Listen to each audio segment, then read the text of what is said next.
Assalamu alaikum. How are you all? I hope you all will be fine. I am your English teacher from Junior Campus High School. तो आज आपका Oxford modern English book 2 का lecture number 7 है। तो आज हमारा Oxford modern English book 2 का page number 8 है और इस पेज पर हमारी आ रही है पोइम द रेनबो। आपके ख्याल में क्या होती है रेनबो? ये आपके लिए तो एक बहुत अट्रैक्टिव चीज़ है, क्योंकि इसमें जब आपको पता है रेनबो कब नज़र आती है, कब नज़र आती है? हाँ जी, जब बारिश के बाद फ़ौरन धूप निकल आती है तो फिर हमें आसमान पर 7 रंगों, इसमें कितने कलर्स होते हैं? 7, और बहुत प्यारी और बहुत खूबसूरत ये आसमान पर बन जाती है। ठीक है ना? तो इसको हम कहते हैं रेनबो। अब इस पोइम में आपको रेनबो के बारे में ही बताया गया है कि ये जो रेनबो है ये ऐसे लगता है जैसे कि आसमान तक एक पुल बने हुए हैं। यानी कितने पुल बने हुए हैं? 7 पुल बने हुए हैं और 7 रंगों के पुल बने हुए हैं। इसकी खूबसूरती के बारे में आपको बताया गया है। ठीक है, तो आज हम इसकी जो है पोइम सिंगिंग करेंगे। इसके अलावा हम इस चैप्टर के आपको मैं बताऊंगी डिफ़िकल्ट वर्ड्स, और इसके बाद हम करेंगे डिक्टेशन वर्ड्स और क्वेश्चन आंसर। और एक बात मैं आपको ये बता दूं बच्चों कि आपने की एक ही नोटबुक है इंग्लिश की। ठीक है ना? एक ही नोटबुक पे कंटेंट और लैंग्वेज का काम होगा, इसमें आपने कंफ्यूज नहीं होना। उसी कॉपी पर, उसी एक ही कॉपी पर दोनों काम होंगे। तो अभी सबसे पहले हम क्या करेंगे, द रेनबो के मैं आपको इसकी डिफ़िकल्ट वर्ड्स पढ़ूंगी। ठीक है, आपकी प्रैक्टिस के लिए। ये आप कॉपी पर नहीं लिखेंगे और इसके बाद हम इसको पोइम सिंगिंग करेंगे। ठीक है, तो चलें जी, लेट्स स्टार्ट। सबसे पहले हम आपके अपने डिफ़िकल्ट वर्ड्स देखेंगे।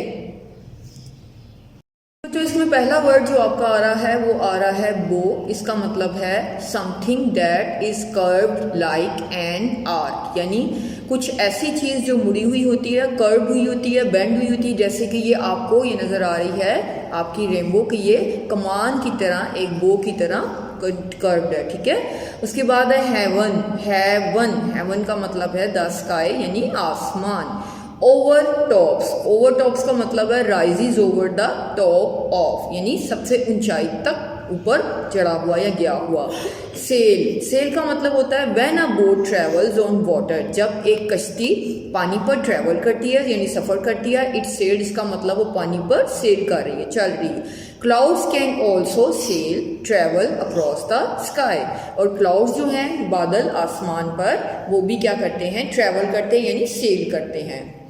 हाँ जी बच्चों, तो अब हम सबसे पहले क्या करूँगी, मैं आपको इसको सब एक्सप्लेन करूँगी। इसमें जैसे कुछ डिफ़िकल्ट वर्ड्स हैं, जैसे क्लाउड्स हैं, ये तो आसान है। बादल हैं, उसके बाद प्रीटियर होता है बहुत खूबसूरत। ठीक है, ब्रिजेस कहते हैं पुल बने हुए। जैसे आपने देखा होगा ना, रोड्स के ऊपर पुल बने हुए होते हैं जिनके ऊपर से भी ट्रैफिक जा रही होती है और नीचे भी ट्रैफिक जा रही होती है। तो इस तरह ये ब्रिजेस, जैसे ये नहर या इसके ऊपर बने होते हैं, समंदरों के ऊपर भी बने होते हैं। ठीक है, उसके बाद है प्लीज़, ये बो को आपको मैंने बता दिया है, ये क्या होती है? कमान। ठीक है, उसके बाद है हेवन का भी हमने ऊपर पढ़ा है, ये होता है आसमान। उसके बाद ओवर टॉप्स होता है सबसे ऊपर। Road from earth is prettier. ठीक है, अब इसको एक बार हम पढ़ेंगे। Boats sail on the rivers, यानी जो कश्तियाँ हैं वो दरिया पर सेल करती हैं यानी चलती हैं। And ships sail on the seas. अब शिप्स क्या होती हैं? बोट्स तो कश्तियाँ होती हैं, और शिप्स क्या होते हैं? And ships sail on the seas. अब जो बोट्स जो होती हैं वो छोटी कश्तियाँ होती हैं। ठीक है, जो अमूमन पार्क्स वगैरह में आप जाते हैं तो आप इन पर बैठते भी हैं। लेकिन शिप्स क्या होते हैं? ये बड़े होते हैं, बहरी जहाज़ होते हैं, इनमें लोग ट्रैवल भी करते हैं और इनमें सामान वगैरह भी जाता है। अब जो कश्तियाँ हैं यानी बोट्स हैं, ये दरिया पर चलती हैं। ठीक है, लेकिन जो शिप्स हैं, ये बहरी जहाज़ हैं, ये समंदर पर चलते हैं। But clouds set sail across the sky are prettier than these. लेकिन बादल जो आसमान पर होते हैं वो इन सबसे ज़्यादा खूबसूरत हैं। There are bridges on the rivers as pretty as you please, but the bow that bridges heaven and overtops the trees. And builds a road from earth to sky is prettier for than these. वो कहता है इस सबसे खूबसूरत चीज़ क्या है, इस सबसे खूबसूरत चीज़ ये रेनबो है जो ऐसे लग रहा होता है जैसे ज़मीन से आसमान तक का पुल बना हुए हैं। ठीक है, 7 रंगों के एक ये जो नज़र आते हैं वो ऐसे लग रहा है जैसे 7 रंगों के पुल बने हुए हैं, और ये सबसे खूबसूरत चीज़ है जो हमें नज़र आ रही होती है। ठीक है, अब हम इसको एक दफ़ा सिंगिंग में कर लेंगे, जिस तरह से आप इसको सिंग करेंगे। Boats sail on the rivers and ships sail on the seas, but clouds that sail across the sky are prettier than these. There are bridges on the rivers as pretty as you please, but the boat that bridges heaven and overtops the trees and builds a road from earth to sky is prettier far than these। ठीक है, इस तरह से आप इसको singing में जिस तरह मर्जी आप अपने तरीके से इसको पोइम को सिंग करेंगे। ठीक है, अब हम आ जाते हैं इसके ओरल कम्प्रीहेंशन की तरफ। इसके हम साथ ही इसका ओरल कम्प्रीहेंशन करेंगे। ये आपको पता है कि ये आपके जो क्वेश्चन आंसर होते हैं इसके हम ओरल जो है ये तो सारे ही करते हैं, लेकिन रिटर्न आप सिर्फ 3 क्वेश्चन आंसर करते हैं। तो वही तरीका हम यहाँ पर भी करेंगे। आज हम इनको ओरल करेंगे, उसके बाद रिटर्न करेंगे। ठीक है, answer the following question. First question है वेयर डू बोट्स सेल। ठीक है, हम जब सिंपल बता देंगे, यानी बोट्स कहाँ पर चलती हैं, तो हम बता देंगे boats sail on the rivers, के बोट जो है वो दरिया पर चलती है।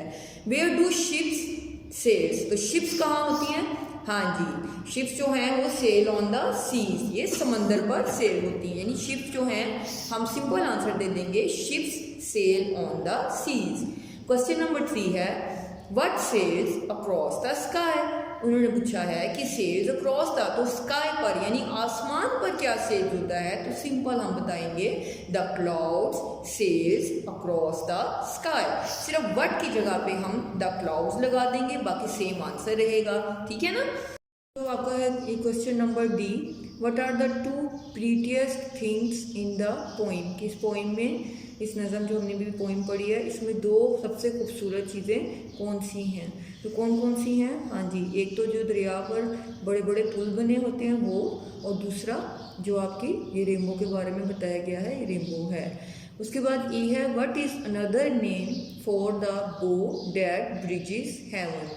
ये कह रहे हैं कि जो बो है दैट ब्रिजेस हेवन, वो हमें जो बो नज़र आती है जो आसमान तक पुल बनाती है, यानी उसमें रेनबो का ही जिक्र हो गया ना, कि ये रेनबो का ही जिक्र है, इसको रेनबो ही कहते हैं, वो पुल जो आसमान तक बना हुआ है। ठीक है, लास्ट क्वेश्चन है is there a difference between a boat and a ship, find out. कह रहे हैं कि आपके ख्याल में कि क्या शिप और बोट में कोई फ़र्क है, तो हम बता देंगे जी हाँ, शिप और बोट में फ़र्क है। क्या फ़र्क है कि जो बोट है वो रिवर्स यानी दरिया पर चलती है, और शिप जो कश्तियाँ बहरी जहाज़ होते हैं वो सीज यानी समंदरों पर चलते हैं। ठीक है, ये इसमें आपको ये 2 फ़र्क हो जाता है बोट में और शिप में।